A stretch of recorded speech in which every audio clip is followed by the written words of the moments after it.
Hi friends, Maran வீரா சீரியலை பற்றி தான் நம்ம இந்த வீடியோக்குள்ளே பார்க்க போகிறோம். வாங்க நம்ம வீடியோக்குள்ளே போகலாம்.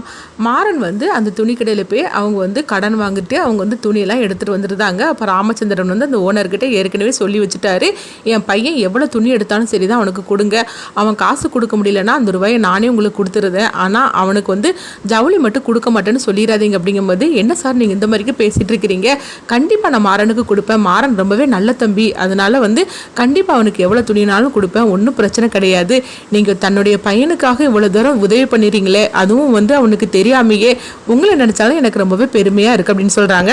அடுத்து பார்த்தோம்னா மாறன் அவங்க துணியெல்லாம் எடுத்துக்கிட்டு வீட்டுக்கு கொண்டுட்டு வரவும், அப்போ வீரா அதை பார்த்துட்டு ரொம்பவே சந்தோஷப்படுதாங்க.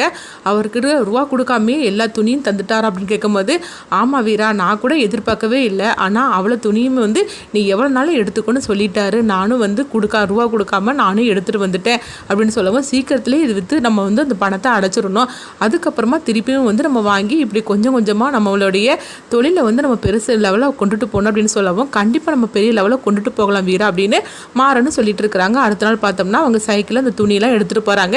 இதை ராமச்சந்திரனும் வள்ளியும் பார்க்குறாங்க. பாத்தியானா மாறனும் வீராவும் எவ்வளோ பொறுப்போடு இருக்கிறாங்க அப்படின்னு சொல்லவும், அடுத்து பார்த்தோம்னா அவங்க துணியெல்லாம் மாறன் எல்லாத்தையும் விற்றுட்டு வந்துருந்தாங்க. அதிக லாபத்திலேயே அவங்க விற்றுட்டு வந்துருக்குறாங்க. இதை பணத்தை கொண்டு அவங்க வீரா கையில் கொடுக்கவும் வீரா ரொம்பவே சந்தோஷப்பட்டு இருக்கிறாங்க. இப்போ வீரா கணக்கெல்லாம் பார்க்கும்போது, டே நம்மளுக்கு 3500 லாபம் கிடச்சிருக்குடா அப்படின்னு சொல்லவும், இது கேட்டதுமே மாறனும் வீராவும் ரொம்பவே சந்தோஷப்பட்டு இருக்கிறாங்க. இதை பக்கத்தில் இருந்துக்கிட்டு, அதாவது ராமச்சந்திரன் வள்ளியும் கேட்டு ரொம்பவே சந்தோஷப்பட்டு இருக்கிறாங்க. அப்போ வள்ளி சொல்கிறாங்க, எல்லா ஜவுளியும் வித்துட்டான் போலுக்குண்ணா அப்படின்னு சொல்லவும், ஆமாம் பாரு என் பையனுக்கு இருக்கிற திறமை அப்படின்னு ராமச்சந்திரன் சொல்லிட்டு இருக்கிறாங்க. அடுத்துங்க விஜயை தான் காட்டுறாங்க. விஜய் இது எல்லாத்தையும் பார்த்துட்டு இருக்கிறாங்க. இது என்னது, இந்த வீட்டில் எந்த பிரச்சனையும் இல்லாமல் ரொம்பவே சுமூகமாக போயிட்டு இருக்குது, எல்லாரும் அவங்கவுங்க வேலையை பார்த்துட்டு ரொம்ப சந்தோஷமாக இருந்துட்டு இருக்கிறாங்களே, இது நடக்க விடக்கூடாது, இவங்க சந்தோஷமாக இருந்து பார்க்கறதுக்காகவா நான் அந்த வீட்டுக்குள்ளே நுழைஞ்சிருக்கிறேன், கொஞ்ச நாள் பிரச்சனையாக இருந்துட்டு இருந்தது. இப்போ பார்த்தோம்னா வீராவும் மாறனும் இந்த வீட்டை விட்டு போனதுக்கு அப்புறமா அவங்களும் அதாவது ஏதோ புதுசாக ஒரு தொழிலை தொடங்கி சந்தோஷமா போயிட்டு இருக்கிறாங்க. அதே மாதிரிக்கு இங்கேயும் அவங்கவுங்க வேலையை பார்த்துட்டு எல்லாருமே ரொம்ப ஹாப்பியாக இருந்துட்டு இருக்கிறாங்க.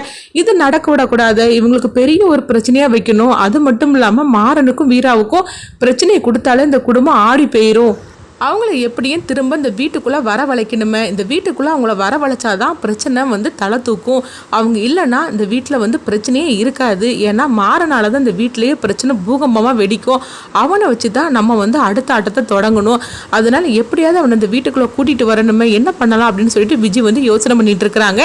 எங்கே பார்த்தோம்னா கார்த்தியும் பிருந்தாவையும் தான் காட்டுறாங்க. அவங்க ரெண்டு பேரும் மாறனையும் வீராவையும் பார்க்கறதுக்காக வராங்க. அப்போ கார்த்தி பிருந்தாவையும் பார்த்ததுமே வீட்டுக்குள்ளே வாடா அப்படின்னு சொல்லி அவங்க கூட்டிகிட்டு போகிறாங்க. அப்போ கார்த்தி கேட்டுட்டு இருக்கிறாங்க, என்ன மாறா இன்னைக்கு துணியெல்லாம் எடுத்துகிட்டு போனியே, எப்படி வியாபாரம் ஆச்சுதா, எல்லாம் சேல்ஸ் ஆச்சான்னு சொல்லி கேட்கும்போது, அப்போ பிருந்தாவும் கேட்டுட்டு இருக்கிறாங்க, ஆமாம் மாமா எல்லா துணியும் சேல்ஸ் ஆச்சா, எப்படி ஆச்சுது, பரவாயில்லையா அப்படின்னு சொல்லி கேட்டுட்டு இருக்கும்போதே உடனே மாறன் சொல்கிறாங்க, ஆமாம் இன்னைக்கு கொண்டுட்டு போன எல்லா துணியுமே சேல்ஸ் ஆகி போச்சுது, அதுவும் 3500 லாபம் வர கிடச்சிருக்கு அப்படின்னு சொல்லவும், இதை கேட்டதுமே கார்த்தியும் பிருந்தாவும் ரொம்பவே சந்தோஷப்பட்டு இருக்கிறாங்க.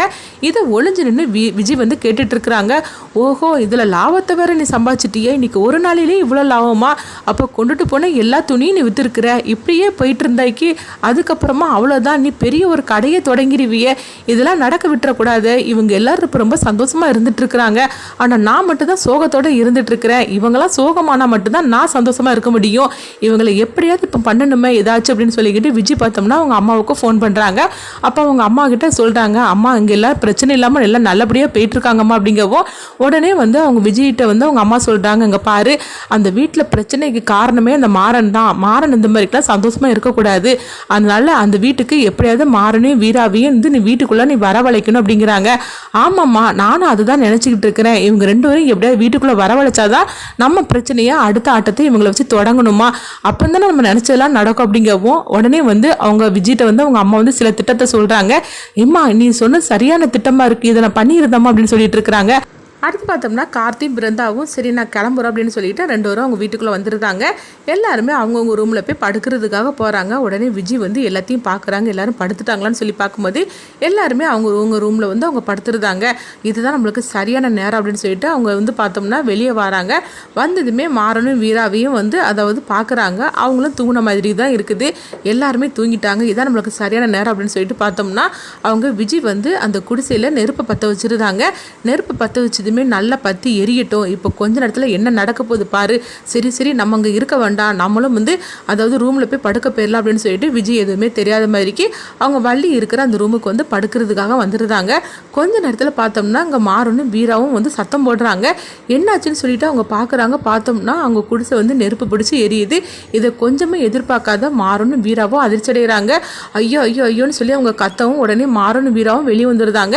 இவங்களுடைய சத்தம் கேட்டு எல்லாருமே வந்து வெளியே வந்துருந்தாங்க. பார்க்குறாங்க குடிசை வந்து நெருப்பு பிடிச்சி எரியறதை பார்த்துட்டு உடனே என்னாச்சுன்னு தெரியலன்னு சொல்லிட்டு எல்லாருமே அணைக்கிறதுக்காக எல்லாமே வந்து தண்ணியெல்லாம் ஊற்றி அணைச்சிட்டு இருக்கிறாங்க. அப்போ வந்து வள்ளி வந்து அதிர்ச்சி அடைகிறாங்க. அது மாதிரி ராமச்சந்திரன் தான் என்ன நடக்குதுன்னு ஒன்றும் புரிய மாட்டேங்குது அப்படிங்கும் போது உடனே விஜயும் ஐயோ என்னாச்சு வீராக்கா என்னாச்சு அப்படின்னு சொல்லிக்கிட்டு அவங்களும் நல்லவங்க போல அவங்க வேஷம் போட்டுட்டு இருக்கிறாங்க. இதை பார்த்ததுமே வந்து வீராவுக்கு தெரிஞ்சு போச்சுது, இந்த விஜய் தான் இந்த மாதிரிக்கு பண்ணியிருப்பா அப்படின்னு சொல்லிட்டு அவங்க வீரா வந்து சந்தேகப்பட ஆரம்பிச்சிருந்தாங்க. அடுத்து பார்த்தோம்னா அவங்க நெருப்பு எல்லாத்தையுமே அணைச்சிருந்தாங்க. ஆனால் அங்கே வச்சிருந்த பொருள் எல்லாமே வந்து தீப்பிடிச்சு போயிருது. அது மட்டும் இல்லாமல் அவங்க வச்சிருந்த பணமும் எல்லாமே வந்து நெருப்பு பிடிச்சு போயிருது. இதை கொஞ்சமே எதிர்பார்க்காத மாறன் வந்து கண் கலங்கி அழ ஆரம்பிச்சிருந்தாங்க. ஐயோ இன்னைக்கு தானே நான் வேலைக்கு போயிட்டு நான் ரூபாயெல்லாம் சேர்த்து வச்சிருந்தேன், இன்னைக்கு இப்படி நடந்து போச்சுது அப்படின்னு சொல்லிக்கிட்டு மாறன் கண் கலங்கி அழுதுகிட்டு இருக்கும் போது அப்போ வீராவும் சோகத்தோடு இருக்கிறாங்க. சரி மாறா நீ கண் கலங்காத மாறா, நம்ம கண்டிப்பாக வந்து நம்ம முன்னேறுவோண்டா அப்படின்னு சொல்லவும் ராமச்சந்திரனால என்ன பண்ணுறதுனே தெரியல. என்ன வள்ளி இந்த மாதிரிக்கு நடந்து போச்சுது, இன்னைக்கு தானே மாறன் வந்து வேலைக்கு போயிட்டு வந்து அவன் பொறுப்போடு இருக்க ஆரம்பிச்சிட்டான்னு சொல்லிட்டு சந்தோஷப்பட்டான். அதுக்குள்ளே இந்த மாதிரிக்கு நடந்து போச்சுது அப்படின்னு சொல்லிட்டு ராமச்சந்திரன் வந்து கண் கலங்குறாங்க. அப்போ வள்ளி வந்து மாறனுக்கும் வீராவுக்கும் ஆறுதல் சொல்லிட்டு இருக்கிறாங்க. விஜய் தான் இது எல்லாத்துக்கும் காரணம் அப்படிங்கிறத மாறனும் வீராவும் வந்து கண்டுபிடிப்பாங்களாம். அடுத்ததான் அந்த கதை என்ன மாதிரி கொண்டுட்டு போகிறாங்கன்னு சொல்லி வெயிட் பண்ணி பார்க்கலாம்.